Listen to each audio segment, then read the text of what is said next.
1755. A city of faith and empire shattered in moments of fire and sea. On the morning of November 1st, 1755, All Saints' Day, Lisbon put on its brightest devotions. Bells braided sound across 7 hills, guiding crowds toward naves sweet with incense and beeswax, toward gilded chapels where saints shone like small suns. Dockmen at the Terreiro do Pato shouldered Brazil wood and sugar. A clerk at the royal post stacked packets sealed with cinnabar. In Baixa, shutters lifted like eyelids, revealing merchants' ledgers obedient as prayer books. The Tagus lay polished under a sky clear enough to be believed. The city kept time with faith and trade, the 2 strings of its instrument equally tuned. At 9:40, the floor of faith learned a new grammar. A groan ran through the limestone like a sentence torn in half. Candles leapt, then died. A plaster cherub fell cheek first into a font. Pavements heaved in humps as if enormous creatures rolled beneath. Witnesses wrote later that streets opened like mouths. The tiles moved as if afloat, that bells told themselves in voices no hand commanded. Inside São Vicente, a choir swallowed its own amen. In the Carmel, arches broke like bread, feeding dust to the air. The vast nave of São Domingos folded like parchment dampened once too often. People ran in the direction of prayer and found prayer already under stone. The first shock kept time by cruelty. 2 long verses, a pause that invited hope, a third that disputed it. Towers pitched, galleries shrugged from walls, alleys narrowed into traps of timber and tile. A boatman crossing a courtyard thought he was back at sea. The flagstones under him ran in waves. Letters began that hour, scratched on scraps, on the backs of petitions, on the blank end papers of missiles. "I write still alive," a student scrawled, the quill blunting under dust. A friar noted that the host had flown from the paten and vanished, as if into the breath of the earth. Outside, the clear sky turned brown with ground-up houses. Lisbon's Day of Saints became a ledger of ruin, and the ink did not wait for evening.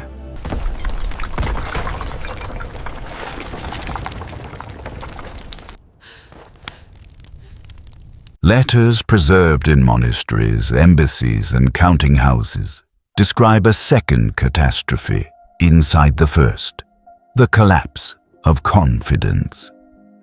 St. Catherine's dome did not fall like a stone, but like a thought that has been contradicted, hesitating, listing, then coming down in powdered light and brass.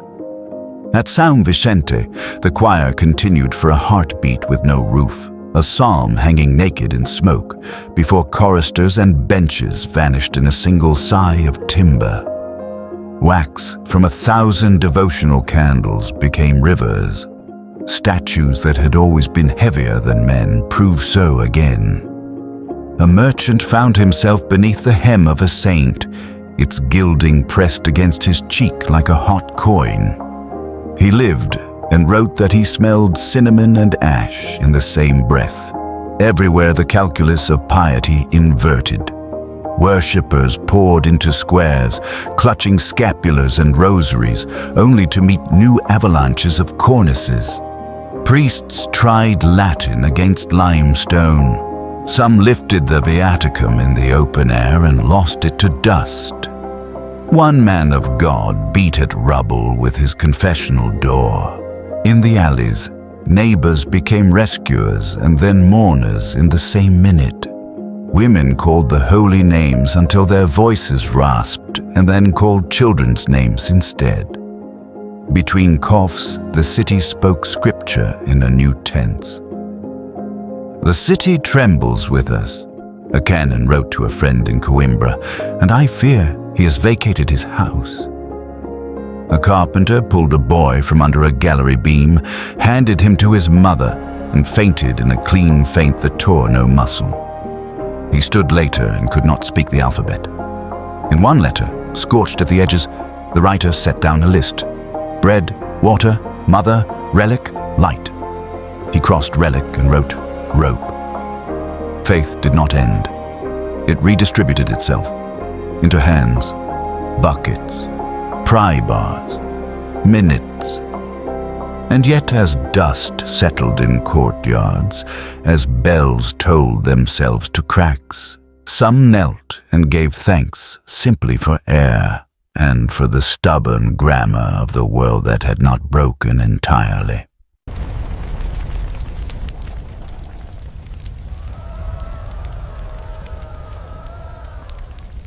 The quake's grammar taught conjunctions and fire. Chimneys leapt and fell, braziers overturned, kitchens exhaled their private infernos into lanes dry as tinder. Within the hour, letters speak of flame running like a boy along the rooftops, taking alley after alley, crossing streets with sparks that traveled farther than reason should allow. A loft full of tar burst like a sentence shouted in anger. Pitch rained, stairways became wicks. Men wrapped wet cloths around their faces and learned how little water a well can hold when a city asks a bucket of it at once. From the anchorage, sailors watched Lisbon draw its own horizon in fire. They wrote of spires dissolving into showers of sparks, of smoke that tasted of salt and brass, of cries muffled by the big breath of flame. Boats pushed upriver to escape the heat and found the air above the water hot enough to blister thought. On the quays, women soaked shawls, pressed them over children's heads, and walked through cinders as if into weather. A procession tried to move a wooden saint to a safer square. The saint caught fire politely and was left in the street to burn with dignity. In letters hurried to Cadiz, to London, to Paris, ink split with heat or washed with tears. A city now of two elements only, one consul wrote, and each one hungry. A friar recorded ash falling in a slow, patient snow that continued after the crying stopped.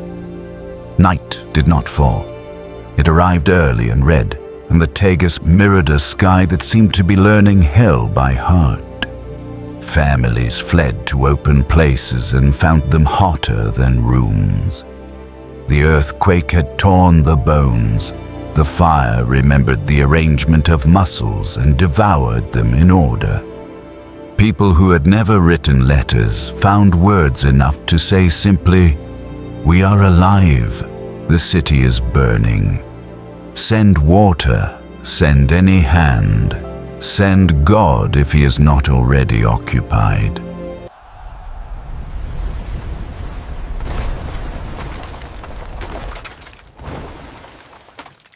Then the river forgot its manners. Near midday, the Tagus withdrew with a composure that frightened more than shouting would have done. Anchored ships leaned as if bowing. Moorings tightened and sang.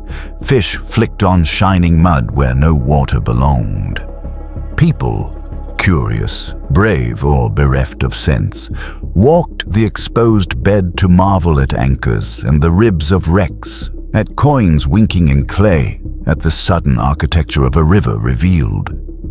Letters preserve the next sentences in an ink that looks hurried even when the hand was calm. The water returned as wall. It took the case first, folded the key like paper, and carried barrels, carts, and men together so that commerce and bodies shared the same rough grammar. Boats climbed staircases and left their keels on landings.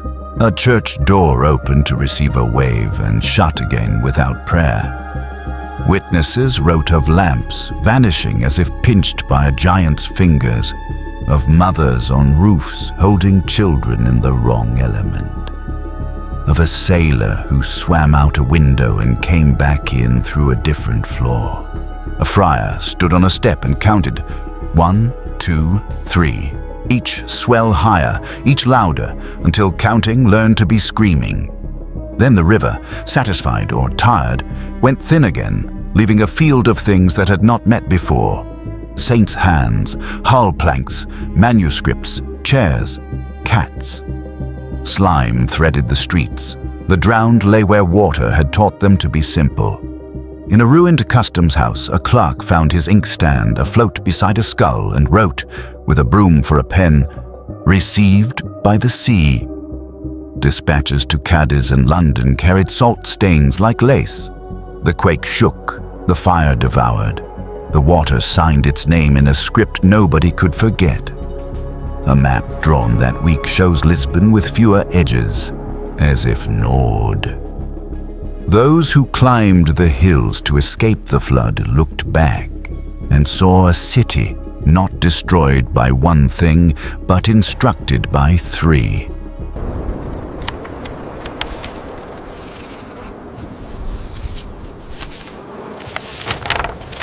In the weeks that followed, Lisbon became a workshop for grief and paper. Under canvas and under sky, scribes and survivors wrote on anything that would hold ink. Shipping invoices, blank margins of almanacs, scraps scissored from maps, the inside covers of hymnals that no longer had churches to belong to. Smoke kept to the low places. Flies appointed themselves beadles. Estimates learned to be lies told honestly. 30,000, 40, 90. The number changed with the day and the street and the witness. Men buried strangers and forgot to mark the place.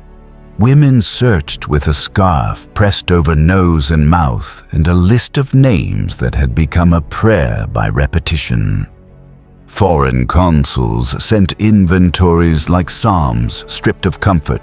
Churches, fallen, palaces, ruin, hospitals, open air, supplies insufficient. A baker set up a table on unbroken cobbles and sold bread at a loss, so he would not be ashamed of his oven. A soldier kept order with a stick when powder ran out. At night, thieves learned new routes through a city without corners. By day, soldiers learned mercy. Priests heard confessions in plazas. Marriages were made with nods because paper cost more than vows. Letters crossing Europe carried Lisbon in their scent. Ash, salt, vinegar. Some were blotched by rain, some by tears, some by wax that had softened and set again in shapes of fish or churches, as if seals remembered what had been taken. One woman wrote her lost children's names on 6 sheets and put one in each post bag, so that at least the letters may travel. A boy wrote 2 words, "We remain," and drew a little square that might have been a house. In the empty place where the Carmo's roof had been, a table stood with a ledger open to the weather. People came and entered their survival as if the city itself were taking attendance. When wind turned the pages, the ink lifted a little and then lay down again, obedient and alive.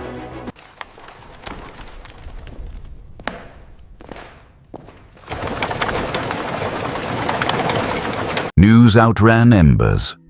Bundles of Lisbon letters reached London, Paris, Geneva, Leipzig, and were multiplied by presses that smell of ink and oath. In salons, men in powdered hair weighed sentences against Providence and found both lighter than expected. Voltaire took up his pen like a blade and wrote a city into satire. If this was the best of possible worlds, what tribunal had graded it? Rousseau walked outside the walls and blamed the walls. Others blamed the people who build walls or the God who permits them to stand. Theology and physics exchanged courtesies and then argued in the polite voices that fail loudest when stone remembers to be heavy. The letters became ammunition and mirror. Philosophers quoted accounts of naves folding, of fires that ran like thoughts, of the sea returning as a judge. Apologists replied that Lisbon would rise more rational than before. Amateurs made catalogues of portents. Astronomers denied them and built better barometers. Some read in the ruin proof of wrath. Others saw only mechanics and the innocence of plates sliding under plates. Most read what they had already believed. Meanwhile, survivors, who had not asked to be examples, wrote their own metaphysics in smaller print. A widow in the Alfama reported that kindness kept better than flour. A mason observed that straight streets would burn slower than crooked ones. A friar recorded that faith could live outdoors. These too reached Europe, though editors preferred thunderclaps to weather. By spring, a book appeared in Paris containing 30 witness letters and 300 opinions. The letters are still the useful part. The quake that humbled a city enlarged an argument that has not ended. Whether the world is tended or merely happens, and what people owe each other when it happens. The pages from Lisbon do not decide. They simply refuse to stop speaking.